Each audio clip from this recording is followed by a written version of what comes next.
더 배움 합격의 공식 약속의 이름 최승관입니다. 자, 오늘 이제 경제가 들어가기 때문에요, 여러분들. 고대의 경제.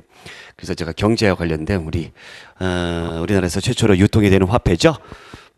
물론 뭐 그전에도 화폐가 많이 나오긴 했습니다만, 네, 유통이 되지 않았기 때문에, 유통이 되는 조선 후기 때에 나왔던 상평통보, 경제와 깊은 관련이 있기 때문에 경제 파트 할 때는 요 대문으로 시작을 하도록 하겠습니다.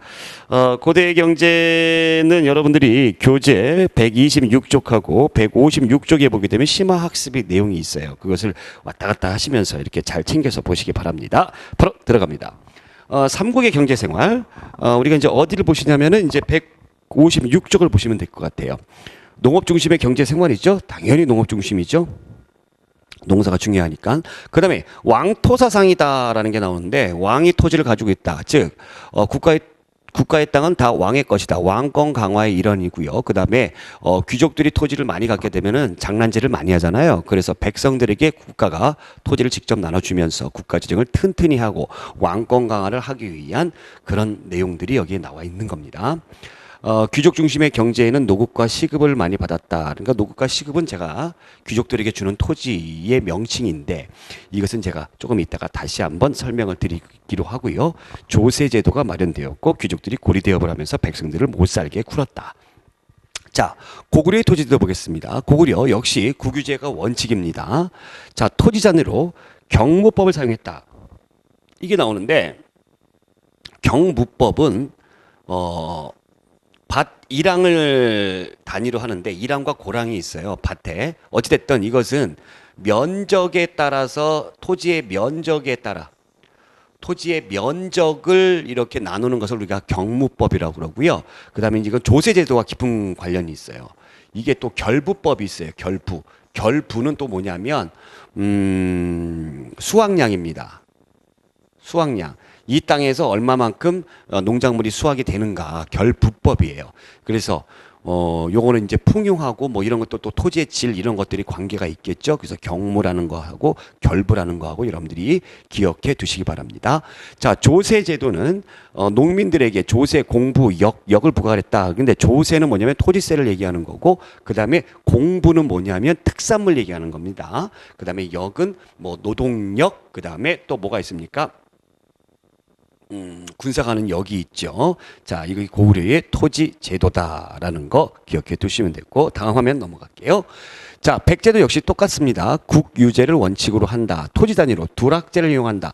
이 두락제가 이제 토지를 풍흉에 따라서 나눠지는 것을 우리가 두락제라고 합니다. 심화적인 그런 내용이니까 알아두시기 바랍니다. 뭐 조세제도는 고구려와 똑같아요. 네. 자, 신라가 조금 디테일한 면을 보이고 있어요. 신라가 조금 디테일한 면을 보이고 있으니까 이거 한번 보겠습니다. 역시 국유제는 똑같고요. 토지 측량 단위로 결부법이다. 고구려는 뭐였어요? 경무법이었죠. 결부법을 사용했는데 고려, 조선에 계승이 됩니다. 결부법은 수확량 기준으로 한다라고 그랬어요. 이거 굉장히 중요한 겁니다. 그리고 요 명칭도 좀 알아주셔야 돼요. 진흥왕 때 품주라는 세금을 관장하는 관리가 있었다. 부서가 있었다. 진평왕 때 공부, 즉 특산물, 이것도 역시 세금의 일종이죠. 그래서 조부를 설치를 했다라는 거고요. 자, 그래서 품주, 그 다음에 조부, 이런 것이 세금을 걷어들이기 위한 그런 관청이다라고 보시면 되겠습니다. 그 다음에 부역을 동원했다. 법흥왕 때, 예. 그러니까 뭐 영천에, 진평왕 때 남산에, 뭐 짓기 위해서 노동력을 동원했다라는 그런 기록들이 나와져 있다라는 겁니다. 역시 삼국이 귀족들이 고리대업을 성행을 했는데, 이것을 막기 위해서 고구려는 진대법, 춘대춘합의 빈민구제법인 진대법을 설치했습니다. 어느 왕 때? 고국 천왕 때 누구? 재상인 을파소의 건의를 받아들여서 하였다라는 겁니다.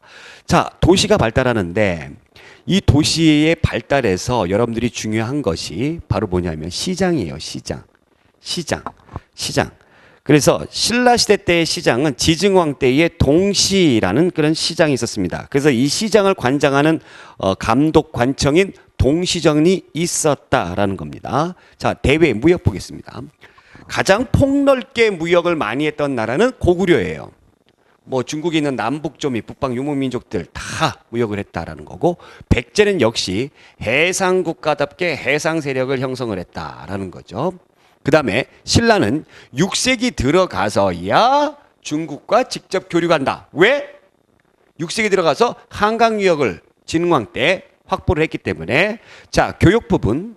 수출물가 수입품을 보겠습니다. 뭐 마직물, 금은세공품, 뭐 비료, 인삼, 수입품은 뭐 비단, 서적 이런 거 중국으로부터 늘 들어오는 건 똑같아요. 주는 것도 똑같아요. 이거는 고구려, 백제, 신라 공통점이기도 하지만 여러분들 특히 그 고구려 이 삼국시대 말고 중세, 고려시대 가고 조선시대 가도 똑같습니다. 아시겠죠? 자, 고대인의 식생활 보게 되면은 쌀은 높은 사람들이 먹어요. 뭐 왕족이나 귀족이 먹습니다. 왕족이나 귀족이. 일반 백성들은 이런 거 먹어요. 그래서 옛날에 사람들 뭐 우리나라가 이렇게 쌀이 풍족한 것도 사실 얼마 안 됐죠. 그래서 나는 쌀 먹어보는 게 소원이야 이런 시절이 얼마 안 됐습니다. 그런 시절이 지난 지가 얼마 안 됐어요. 그리고 밥 지을 때 솥, 시루 등을 이용을 했고, 이런 것들이 고구려의 고분인 안악사목 고분에서 잘 나타나져 있다라는 거 기억해 두시기 바라고요. 고조선 이래에 김치를 담그고 소금 젓갈도 이용했는데 단 고추를 이용한 김치는 임진왜란 이후에나 가능했다. 17세기에 고추가 그 당시에 들어오기 때문에 요거 여러분들이 주의하셔야 됩니다. 자, 그 다음에 통일신라로 들어가서 통일신라의 경제를 보겠습니다. 통일신라의 경제. 통일신라의 경제는 여러분들 몇 페이지로 들어가시면 좋을 것 같냐면, 요 내용은 저쪽을 보세요. 맨 앞에 나와 있는 어디를 보시냐면은 아까 제가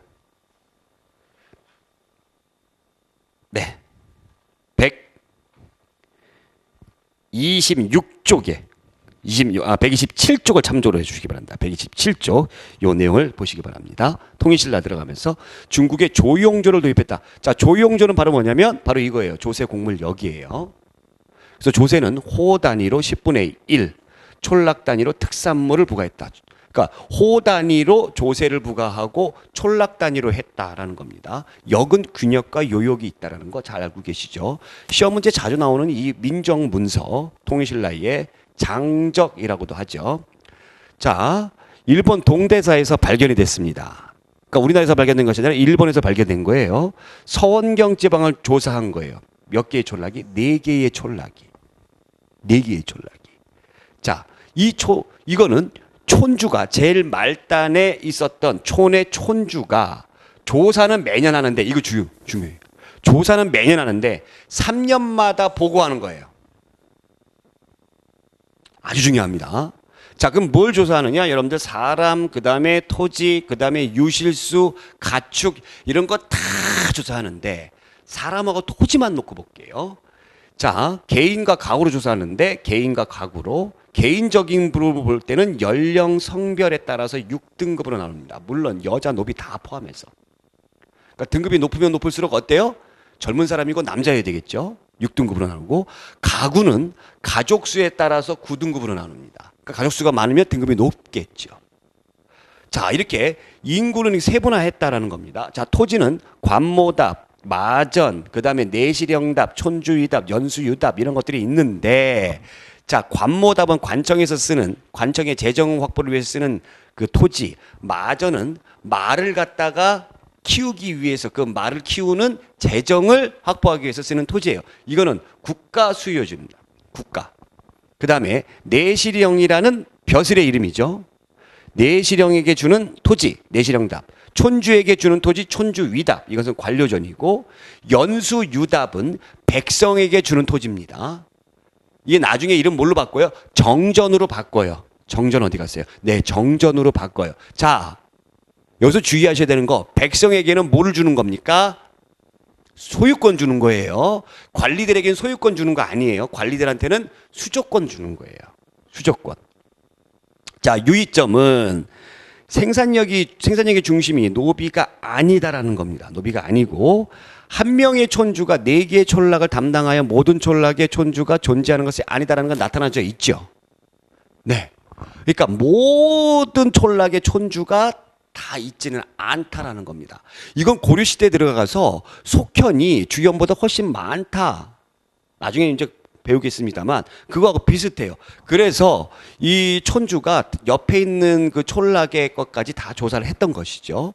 자, 토지는 등급을 나누지 않는 점으로 놓고 봤을 때 땅보다도 뭐를 더 중요시 여겼음을, 노동력을 더 중요시 여겼음을 알 수가 있다라는 겁니다. 교재 127쪽에 보게 되면 촌락 1, 2, 3, 4 이렇게 나와요. 그죠?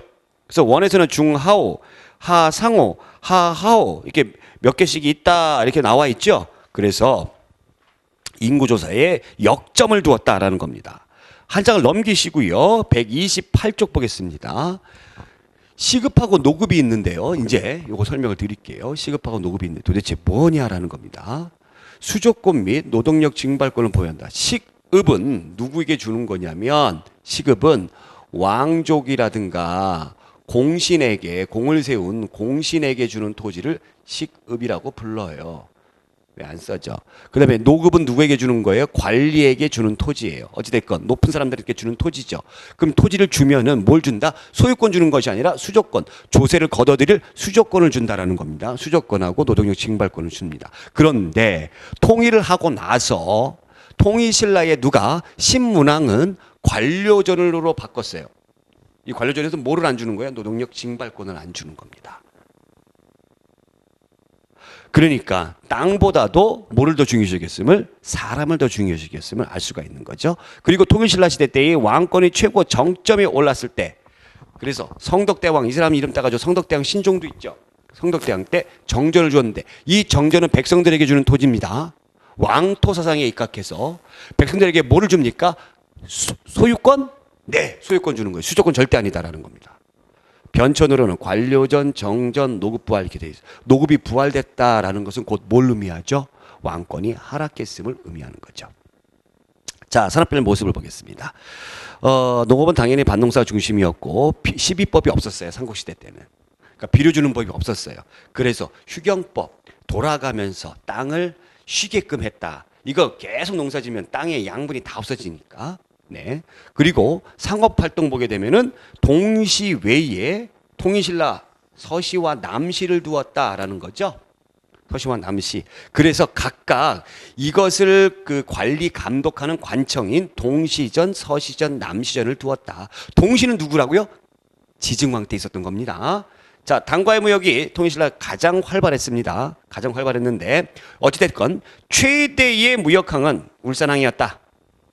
울산항이었다. 여기에는 이슬람 상인들까지 막 들어왔었고요. 특히 산둥반도에 여러분들 너무너무 잘 아는 신라방, 신라촌, 신라소, 신라원이 있었다. 신라방과 신라촌은 신라인들이 사는 마을, 신라소는 신라인들과 관련된 사물을 보는 사무소, 그 다음에 신라원은 신라인들이 가는 뭐예요? 절입니다. 불교예요. 불교. 자, 이렇게 해가지고 우리가 고대의 경제의 모습을 보았는데 유물 참조로 한번 보시면 계림토 출토 장식 보검이 있어요.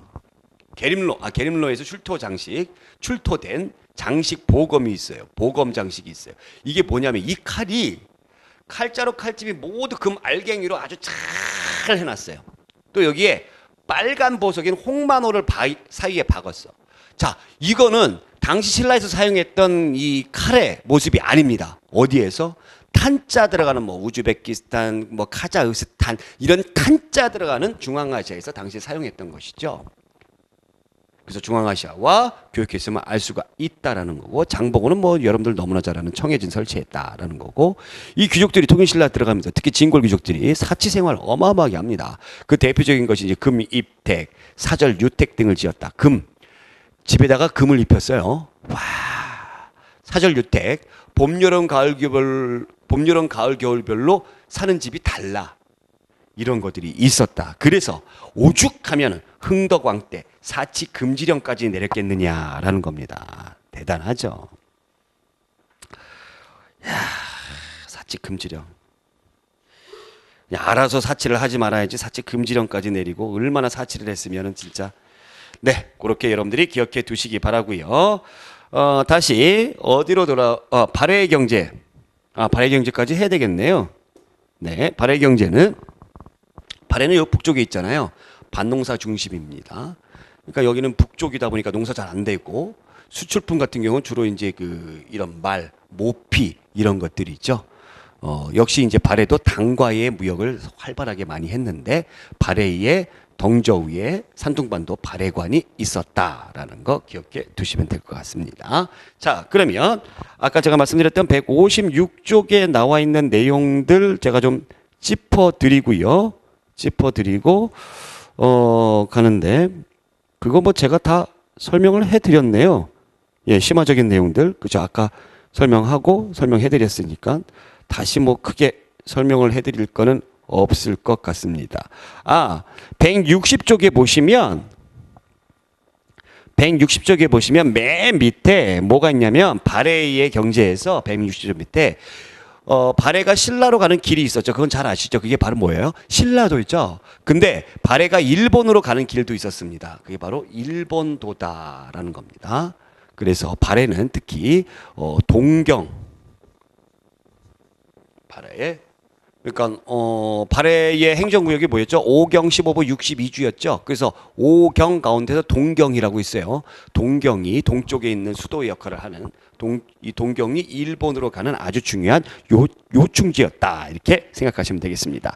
자, 이렇게 해서 고대의 경제와 관련된 내용이 마무리가 됐고요. 자, 다음 시간에 중세의 경제 생활에 대해서 알아보도록 하겠습니다. 오늘 여기까지 고맙습니다.